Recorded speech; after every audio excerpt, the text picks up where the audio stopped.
Hi, welcome. In this video we're going to talk a little bit about Travis picking style and a little bit about altered tunings. Now this video is really geared at the player who maybe has been playing for a little while and knows a lot of the basic chords and maybe some strumming patterns, has maybe experimented a little bit with fingerstyle playing, but who maybe feels that it's time to move on to the next level and discover a little bit about the whole altered tuning sort of rage these days. It's becoming the way to play, really, is in the fingerstyle guitar world. There's a lot that one can do, obviously, with standard tuning. It's kind of limitless in one way, but in another way, a lot of people feel frustrated because there are limitations to how low you can play, how high you can play, the range limitations, and also some of the voicings that can actually, the actual chord sounds that can be made with the left hand. Sometimes people feel like they're playing too much the same way over and over again. So changing the tuning and learning how to deal with that, and also learning how to make your right hand into a strong sort of solo propelling instrument on its own, you end up having this ability to go way beyond maybe where you are now. So what I'm going to be talking about first is about right hand technique, finger picking in general, and the so-called Travis picking style. And then we're going to talk a little bit about some tunings that are not too far from standard tuning, some altered tunings that we might want to experiment with. And we'll look at a couple of pieces written in those tunings. All right, let's look first at some basics of right-hand technique for Travis style picking. Travis picking, that term, I should just explain that quickly, comes from the the country blues player Merle Travis, who was a bit of a pioneer in that he developed a new way of accompanying himself on the guitar that people picked up on really quickly, and it was a style that incorporated some of the things I'm going to show you now in a very simple way. Let's look at the right hand closely. When Merle Travis was accompanying himself and using this new style he was working on, he would concentrate on using his thumb almost like he used the left hand on the piano in stride style piano, where you go kind of cha cha cha cha. So he would substitute that with a move on the thumb, where the thumb was constantly moving every quarter note and playing a new bass note within a chord. I'm in standard tuning. I'm just playing a C chord, and this is where he would start. He would play the C, the root of the chord, first. Then he would alternate by playing the next string, the fourth string, which has an E on it in this chord, and then a low G on the E string. So he would get this kind of thing happening with string 5, string 4, string 6, string 4, 5, 4, 6, 4. And that provided the kind of left hand almost illusion. The thumb was replacing the left hand piano style. And then with his fingers, he would alternate. First, Merle just used his first finger. He would in between every thumb note on the offbeat, he would play just one note with his first finger. So we'd get something like this.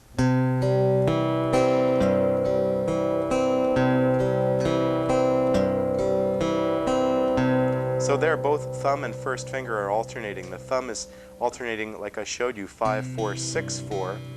And my first finger, I was playing the third string every first offbeat, and every other offbeat I was playing the B string, the second string. So we end up with these notes G and C. So altogether, among the notes that I'm playing, we end up with a C chord that is broken up rhythmically like this. Now, people have gotten beyond just using their first finger. They've started using very often both their index and second fingers to do the same job, essentially. And you're assigning your first finger, in this case, to the third string, and your second finger to the second string. So we end up with this kind of movement.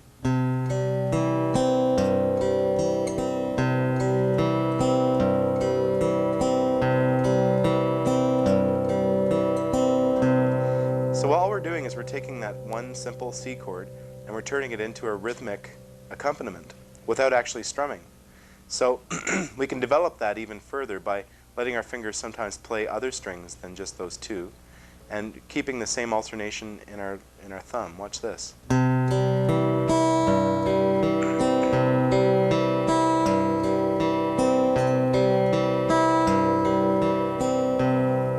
playing a very patterny thing there. It doesn't have to be quite as patterny as that in terms of the sequence of strings, but the rhythmic component really never changes for Travis style, for the basic pattern.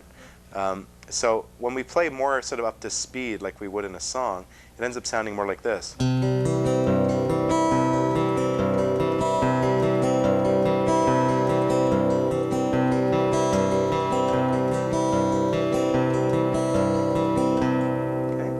And then in more recent years, people have started using their third finger as well, and assigning one finger per string on the top 3 strings.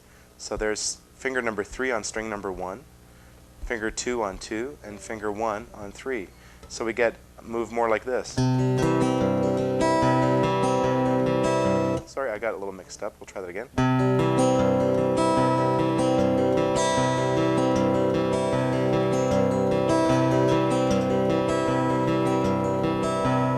And I usually stress to my students that it's important to get all 3 fingers working, because it allows you to cover a lot more territory on the strings. So what I'm going to show you is just a simple back and forth between a C chord and a G chord here. With the C chord, I'm always going to be starting with string number 5 at the beginning of the bar on beat number 1, right there. That's because that's what's called the root of the chord. It's the lowest note that has the same name as the chord. This is a C chord, and that's a low C. But for the G chord, we usually find the root on the bottom string, right? That's a low G. So instead of doing the alternation on the G chord, instead of doing it starting on string 5, 5, 4, 6, 4 like that, we're going to go 6, 4, 5, 4, just to turn it around. So for a G, it'll be more like this.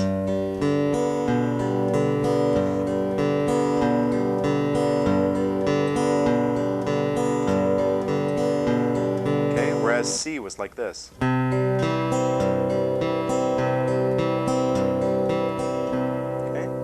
Just to keep things simple, I'm just going to use thumb and first 2 fingers. So watch here. It's C back to G, back to C, back to G a few times. Watch this.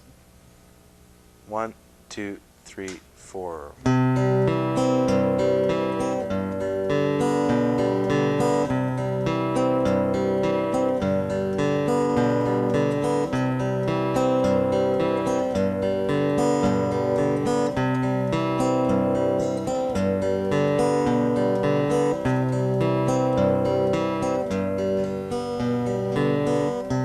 Up to speed that you'd maybe really hear it in a song.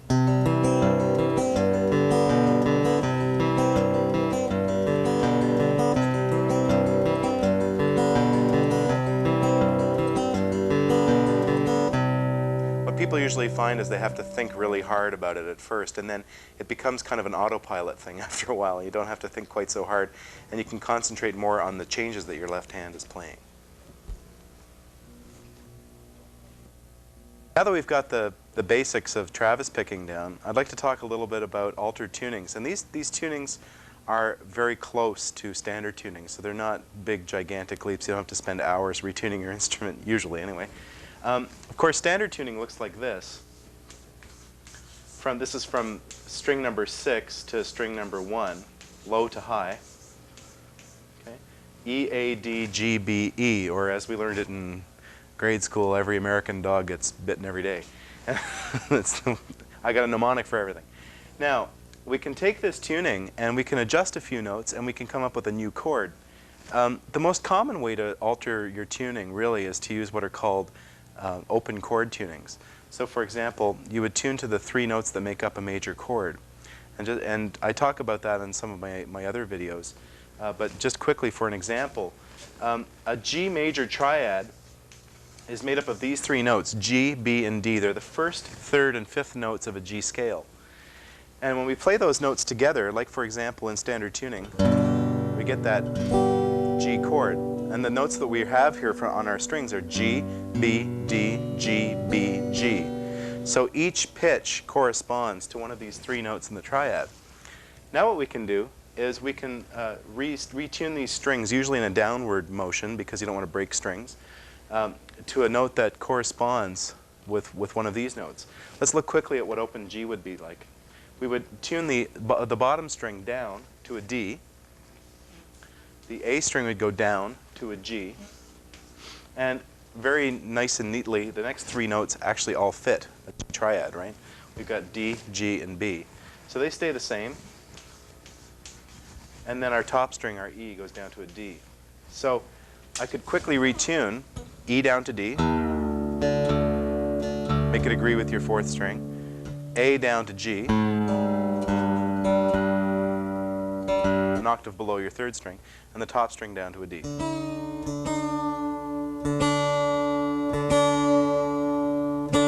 Now when you play the open strings, we have one of the various possible voicings of a G chord.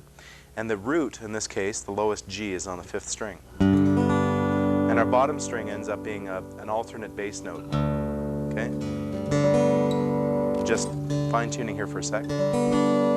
So we could apply that pattern, right, to this tuning and get a nice accompaniment right away.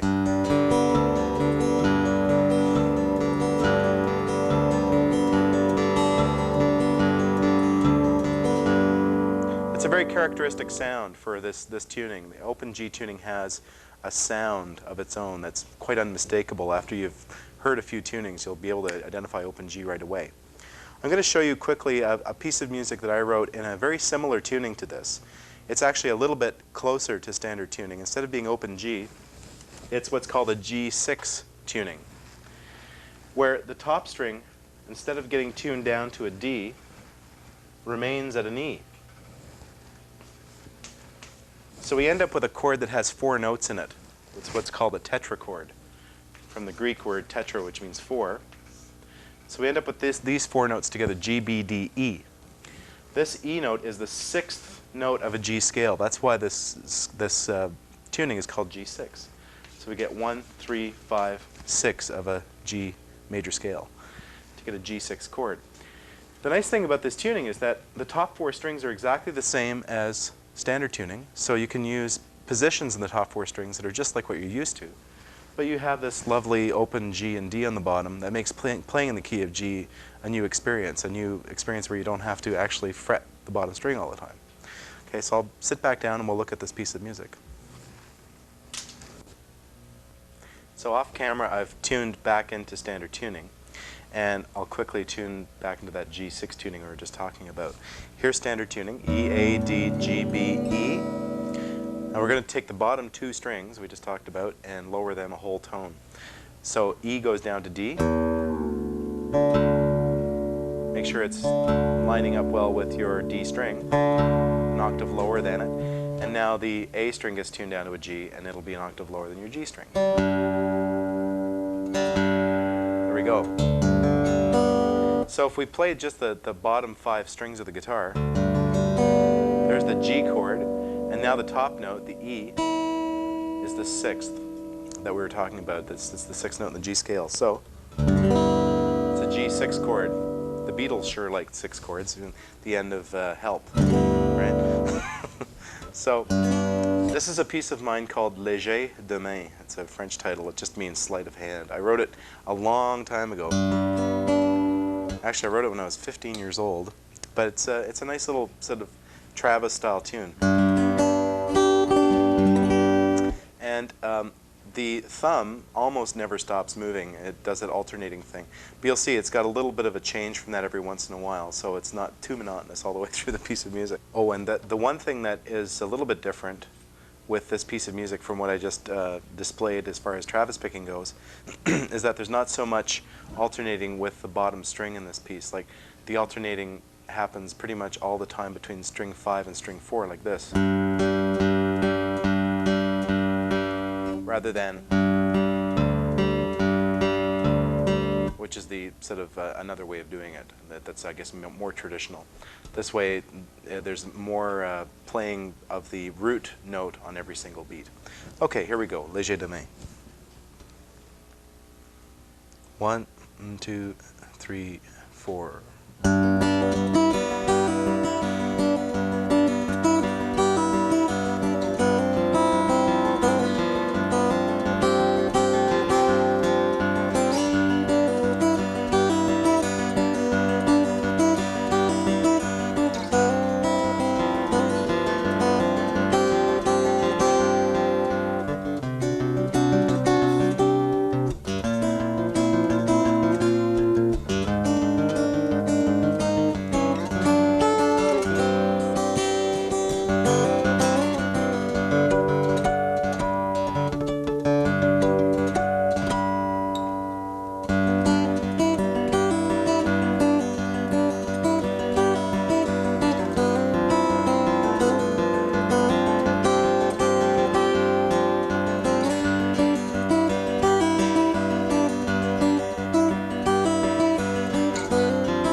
welcome back. There's a low pressure front moving in from the wet. No, I won't. Forget that. There's another popular alter tuning that is very simple, and it looks something like this. It's called drop D. That's just what everybody calls it. And rather than being an open chord tuning, it's a standard tuning just with a low D. So it looks a bit like this. Now what I find is that most guitarists experiment with this fairly early on. It tends to be the altered tuning that is the most commonly the first one that discovered. And what it allows you to do is it allows you to play D positions with a nice low thud on the bottom. Okay, so I tune back into standard tuning here, or close to it anyway. I'm a little out of tune, but the bottom string ends up getting tuned down a tone to where it was in that other tuning.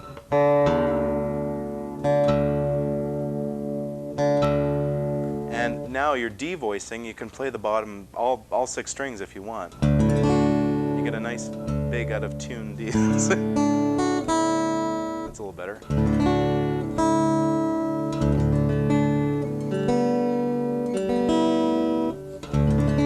I don't know, it was tuned at the factory. But so there's a drop D tuning with a D chord, and so now all your D positions end up being, you can sort of have a nice like pedal thing happening in the bottom string, like a lot of sort of Appalachian kind of music has that drony kind of alternating low, what's called a pedal, where the bottom string never changes pitch, but you can play other chords in the key over it, and it sounds really pretty. What I'm going to show you is another version of this, what people call, well, that is drop D, what people call double drop D.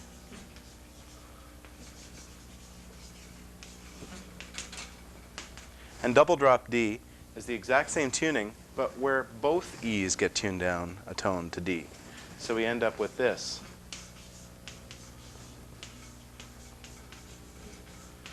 D-A-D, G-B-D. And what that allows you to do is it allows you to have the top string open a lot of the time too, and still play in the key of D, concentrating on putting most of your voicings, most of your nice chords on the middle strings. And the outside strings end up being this kind of drone almost. So here's double drop D. I'm already down to a D on the bottom string. Now the top string, we go down as well to D.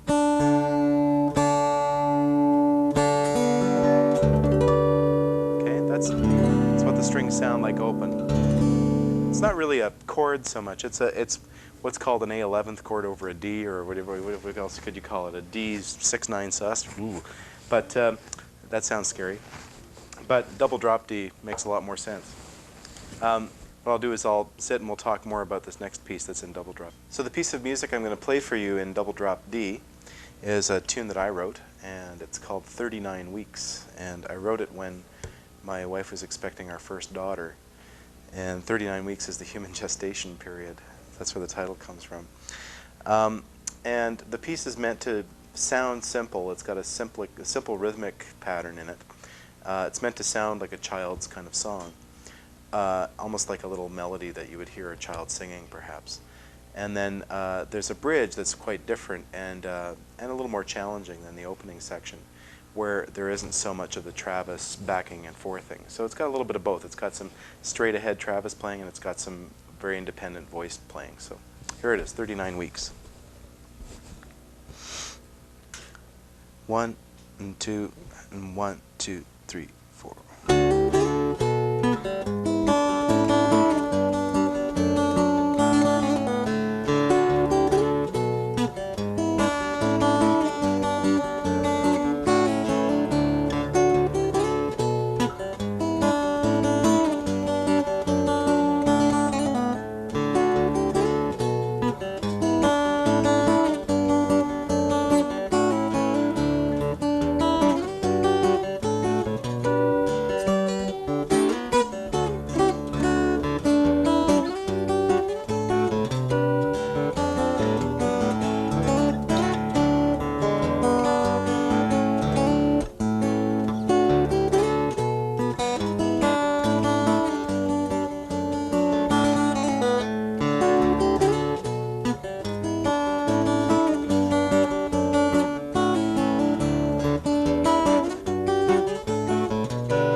right, we're going to look at one more tuning in this video, and it's a tuning that's become extremely popular. It was actually, some guitarists even call it sort of passé now because it was so popular in the 70s and 80s to play in this tuning. But it's an incredibly capable tuning, and it rings beautifully, and it's very simple to get to. And it's not far from standard tuning, and it's actually very close to the last tuning we played in, the double drop D. If we change one note, we get into this tuning. This tuning, everybody calls it this. Dad-gad, okay? The reason why is because that's how you tune the guitar, D-A-D, G-A-D. Just like this.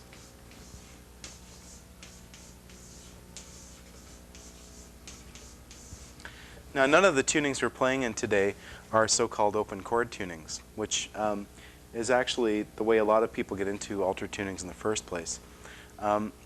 What I like about tunings that are not chords, that are not G major or C major or D major or whatever, is that you don't have to be locked into a mode, into a sense of the whole piece having to sound major or minor. And that's the strength of this tuning. Just a quick theoretical note. A D major chord, for example, is these three notes, this triad, D, F sharp, A. All right? And, excuse me, in this case, the F sharp is the third of the chord. A D minor is a D, F, A. This tuning has no Fs or F sharps in it. It has Ds and As, but instead of Fs, it uses a G. Okay? And G is the fourth note, excuse me, the fourth note of a D scale. D, E, F sharp, G. It's the fourth note.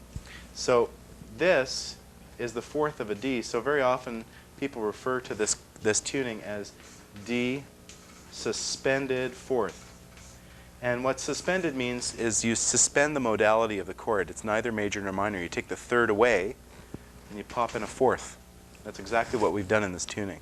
So instead of being D, A, D, F sharp, A, D, which would be open D tuning, which is very, very popular open tuning, D, A, D, G, A, D becomes a D suspended. And let's look quickly at a section of a piece in that tuning. So I've put the guitar back into standard tuning again. The reason why I'm always putting it back into standard tuning is because that tends to be where most people start, and then they move into the altered tuning from standard tuning. So let's move into Dad-Gad. Our bottom string, the E, has to go down a whole tone, so make it sound an octave lower than your D string. Pretty close. The A string stays where it is. D stays where it is. G stays where it is. So again, three notes in a row we don't have to touch. Here's the B string. Should go down to an A. And then the top string, the E, also goes down to a D.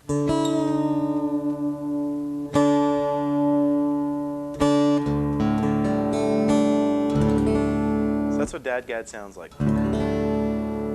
See, the D major would have that F sharp in it. So in this, you can hear the suspension of the modality. It's hard to tell which way you're going to go. You could either play in major or minor very easily. Here's a suspension going to major. Here's a suspension going to minor.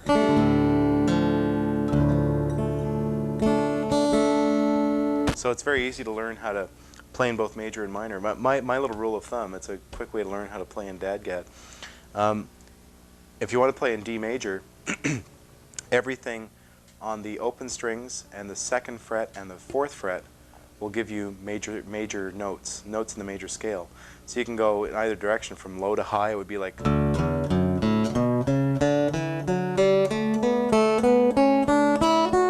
high to low.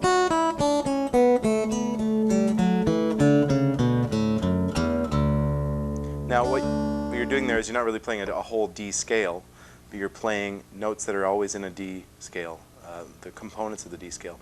Reason why? The bottom string and the top string and the fourth string are all tuned to D, which is the 1 of D, the first note.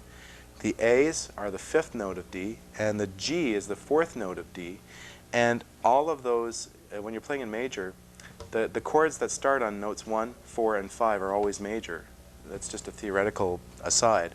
So when you play any of those notes, which comprise the first three notes of a major scale on any of those strings, you end up with notes that all fit in the key of D. Similarly, frets 4 and 7 work as well, like this.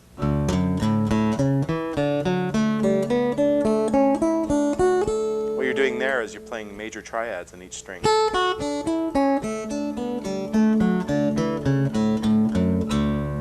So any of those will work.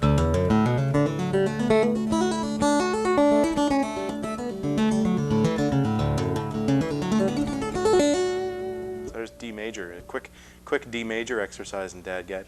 D minor tends to be the open string, the 2nd fret, and the 3rd fret work on most strings, with the exception of strings 2 and 5, which are tuned to A. If you're going to play in what's called natural minor consistently, those have to be frets 0, 1, and 3. Sorry. So we get, on the bottom we get 0, 2, 3. On the 5th string we get 0, 1, 3. Back to 0, 2, 3, 0, 2, 3, and then here's another A, so we have to go 0, 1, 3, and 0, 2, 3 again. So we end up with this D minor bunch of notes, like this.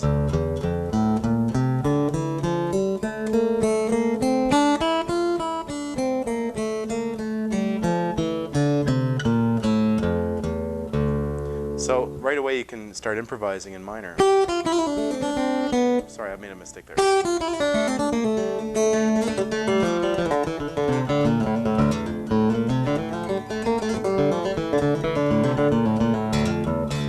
Any of those works. Similarly, instead of 0, 4, 7, you can go 0, 3, 7.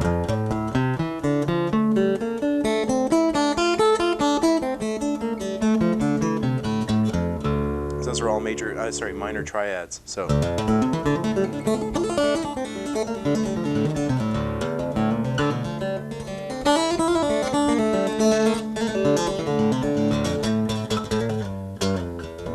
Etc. So there's D minor. It's very easy to play in this tuning as well.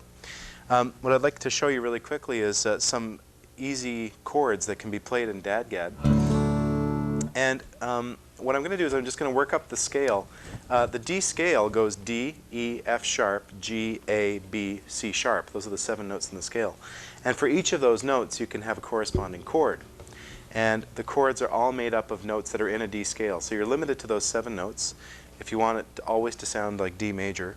And the chord of 1 will be the 1st, 3rd, and 5th note of the scale, so D, F sharp, A. So we find a chord that incorporates those notes. There's D, there's A. I'm going to play an F sharp here, get a nice low 3rd on this chord. So there's our F sharp. I'm going to play an A on the G string, and then leave everything else open. That's a very nice sort of 1st position D chord in this tuning. Similarly, you can, instead of putting the 3rd on the bottom, you can put it way up on the top with the same finger. Either of those make for a good D chord in DADGAD tuning. All right? Then the chord of 2 is always minor in a major scale. I'll just tell you that for now. We won't get too driven aside by theory here. But here's the 2 note, E, the bottom note. The 3rd of E is G. There's a G on the 3rd string here, this open string. So if we play those 2 notes, we'll be suggesting an E minor. And similarly, we can get the 5th in there, say on this string here, on the 5th string at the 2nd fret. So you can play something like this. You end up with a kind of E minor chord. It's actually what it is. It's a D minor, an E minor 11th. What's called an E minor 11th. It has a 7th in it and an A, which is the 11th. But it's a really nice open sounding chord to use as an E minor position in DADGAD. Then, if you kind of move that up 2 frets, okay, let's use these 2 fingers, and then move this note, the open G, up to an A, we get the chord of the F sharp minor. So again, it's a bigger chord than just F sharp minor, but we've got a really nice sounding ringing chord.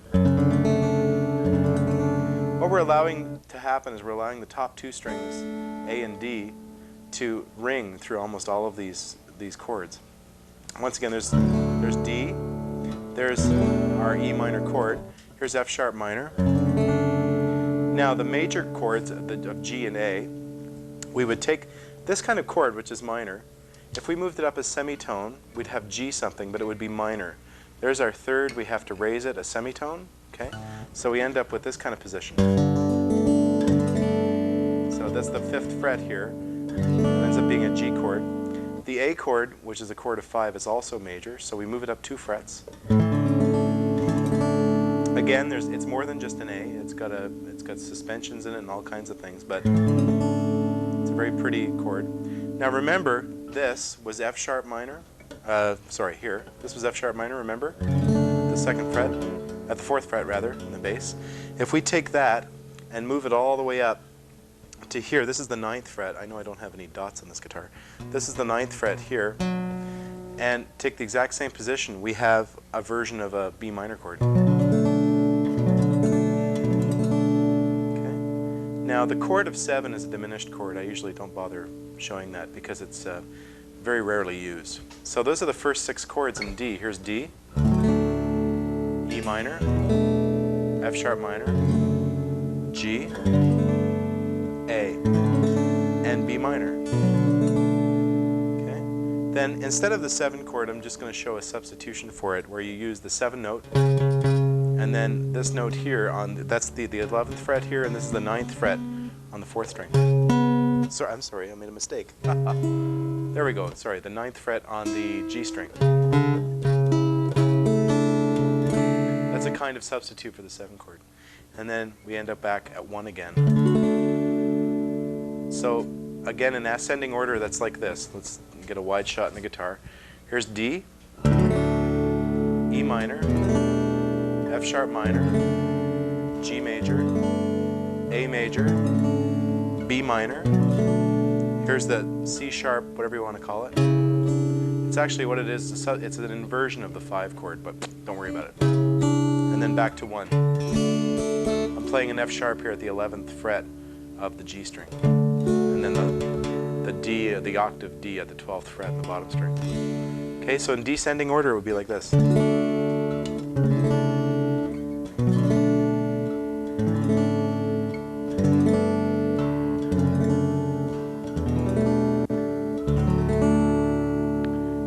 That we're going to look at, we're just going to look at a section of it. It's a tune that I wrote called Catherine. And Catherine is in this dadgad tuning, and it uses those positions as the basis for most of the melody of the entire piece of music. And so we start off with the 1 chord at the very beginning of the piece, and then we go to that 7 thing that I showed you, and then 1, 7, 3, 4, 5, 4, 6, 2, 5, 4, 5, 3, 2, 1. That's the basis of the piece. Those positions I showed you they're almost guaranteed to work for the first part of this piece. So let's look at a section of this piece, and we'll learn how to use those chords in dadgad to play this piece of music. The interesting thing about this piece is that it doesn't rely on Travis picking at all. It relies more on a kind of independence between the thumb and fingers. Like they're interdependent, but they're not doing the same thing kind of thing. They're not cooperating in this rhythmic backing and forth thing. There's much more independence. But the playing of the piece is easy. The timing's a little bit tricky because everything's on the offbeat practically. So we'll count it in. 1, 2, 1, 2, 3, 4. Try that again. 3, 4.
at this point, I'm stopping there simply because the next section is very difficult to illustrate because it involves a lot of improvisation, and I play it differently every time I play it.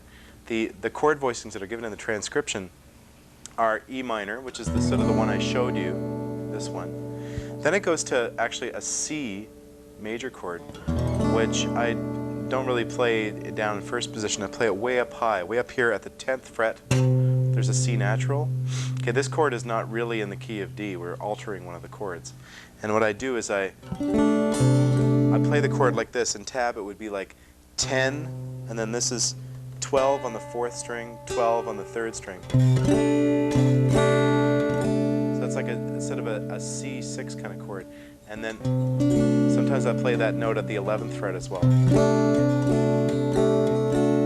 And then I take this chord and I move it down a fret and I get this B minor. I'm even throwing in an extra bass note, so it's like 9, 9, 11, 11, or B, F sharp, C sharp, F sharp. It's a really pretty chord. And then I usually go like to an A, which is just 2 frets lower. It's like an A add 9. So that section I end up doing kind of a strummy thing at first. I do E minor, up to that C, to the B minor,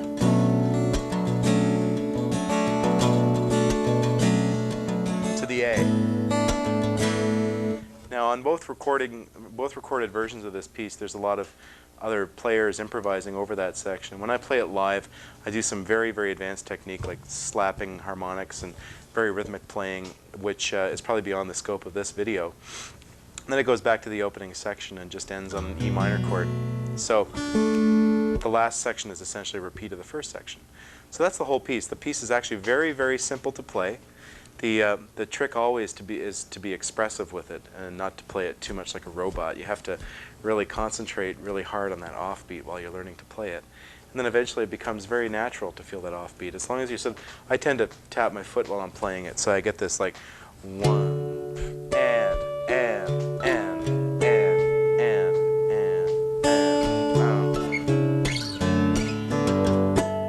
because most of the events in the melody are happening on the and, on the offbeat. Okay, so good luck with that one. So good luck with the material on this video, and hope it helps bring you to that next stage of development as a finger picker. And if you want to explore a little bit more about open chord tunings and other altered tunings, I have another video called Fingerstyle Magic. It's another one in this series, and you can talk to your dealer about that. Also, in future videos, I'm going to be talking even more about specific pieces, specific unusual altered tunings, and a specific right and left hand technique that hopefully will take you up to being the fingerstyle player that you'd like to be. So I'm going to play one more tune to close out the video, just a sort of a goodbye tune. It's the title track off my 3rd album, an album called 3 Hands. And for those of you who want to try to take a stab at this one, it's a really hard piece, but it's in a D minor 7th tuning, D, A, C, F, C, F. Very unusual tuning. And there's not much finger picking in this one. This one's mostly strumming, kind of thrashy strumming. But anyway, enjoy it, and we'll see you again soon.